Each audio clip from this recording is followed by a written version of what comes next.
Hello everyone, if your Battlefield 6 or Battlefield RedSec is crashing to desktop with no error, then you have come to the right place because in this video I'm going to show you how to fix that annoying crash to desktop with no errors on Battlefield 6 or Battlefield RedSec.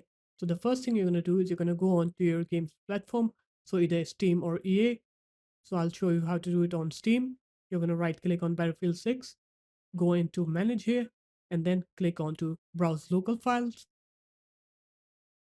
and then you're going to right click on your Battlefield 6 or Battlefield RedSec. You're going to go into properties, and then you're going to go into compatibility here. Make sure to disable full screen optimizations here, and then just click on OK.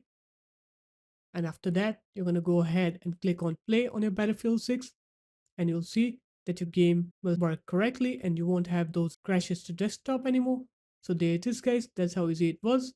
If you guys found this video helpful, make sure to leave a like, comment and subscribe to the channel, and I'll see you in my next video.